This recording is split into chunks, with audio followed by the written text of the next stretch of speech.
હાલો ભાઈ, શું કરો છો? પેલા રામ રામ ને સીતારામ ડાયરા ને માતાજી હવના હારાવાના કરે. હવે જોવામાં તો એવું છે કે ભાઈ જો આપણે ગયા ચોમાસે જે ઝાડવા સોંપ્યા એ ઘણા લોકો જેટલા મુલાકાતે આવ્યા એ બધાનું કેવું હતું કાળુભાઈ હાવ નજીક નજીક તમે ઝાડવા સોંપ્યા છે. તો હવે ભાઈ ટૂંક સમયમાં આ તડકો અત્યારે ભલે પડે પણ આવતા ટાઈમમાં ચોમાસાનો વરસાદ શરૂ થવાનો છે.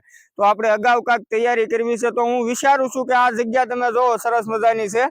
એટલે આ જગ્યા ઉપર છે ને મિત્રો ખાસ આપણે ભાઈ આખરે છે ને નજીક નજીક ઝાડવા નથી સોંપવાના, આપણે આઘા આઘા એટલે કે મીડિયમ અંતરે સોંપવાના છે.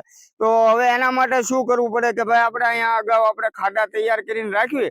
તો આપણે જે ઝાડવા આપણે મગાવી છે ગમે એનાથી એ આપણે ઝાડવામાં સીધા વરસાદ આવે એટલે ખૂતાડવાના રહે. તો આજે એમ ટાઈમ હતો એટલે ખાલી વિડીયો બનાવવા આવ્યો અને નિરીક્ષણ કરવા આવ્યો છું કે ભાઈ આપણે આ જગ્યાએ ખાડા કરવાના છે, બરોબર. તો અત્યારે તો કલાક 2 કલાકનો ટાઈમ છે. ખાડા બાડા કરશું જે થાય 5-6, પછી 5-6 ખાડા થયા પછી આપણે જે ચોમાસાનો વરસાદ આવે ત્યાં સુધીમાં આપણે જેટલા ઝાડવા સોંપવાના છે 500 ઝાડવાનો વિચાર છે.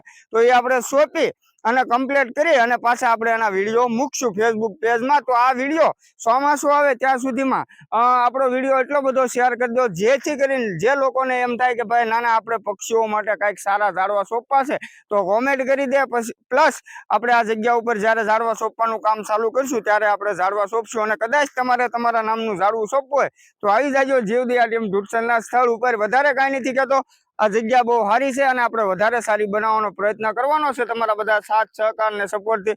તો રામ રામ ને સીતારામ ડાયરા ને અને માતાજી હવના હારાવાના કરે.